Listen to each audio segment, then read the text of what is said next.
প্রত্যেকটা পর্যায়ে কিন্তু আপনাকে সমস্যার মুখোমুখি হতে হবে। আসলে প্রত্যেকটা সমস্যারই না সুন্দর একটা সমাধান আছে। আর তার জন্য চাই আপনার সঠিক একটা দৃষ্টিভঙ্গি, ছোট্ট, ছোট্ট কয়েকটা ধাপ বা স্টেপ। বুঝতে পারলেন না?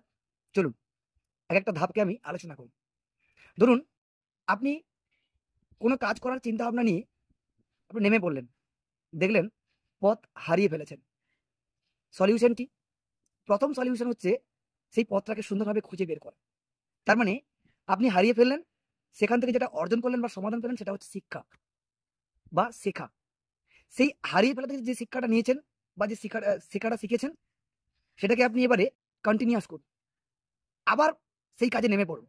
দেখবেন যখন শিক্ষা থেকে আপনি আবার ঘুরে কাজে লাগলেন, সেখান থেকে যেটা সমাধান পাবেন সেটা হচ্ছে লেগে থাকা, অর্থাৎ কনসিস্টেন্সি।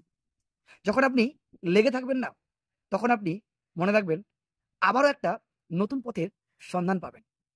সুতরাং সেই নতুন পথের সন্ধানটা পাওয়ার জন্য আপনাকে যেটা করতে হবে, আবারও আপনাকে বেশি করে শিখতে হবে। সুতরাং জীবনের প্রত্যেকটা পর্যায়ে যদি আমাদের শেখার জন্যই এগিয়ে যেতে হয়, তাহলে সমাধানের পথও খুলে দেওয়া আছে হাজারো। তাহলে আমাদের যে কোনো পর্যায়ে যতই কঠিন পরিস্থিতির মুখোমুখি হই না কেন আমরা, তার সমাধানের পথ কিন্তু খুব সুন্দরভাবে খুলে দেওয়া আছে। শুধু চোখ খোলা রাখলেই আমরা একাধিক পথের সুন্দর, সুন্দর সন্ধান পাবো। আশা করছি কথাটা আপনাদের ভালো লাগবে।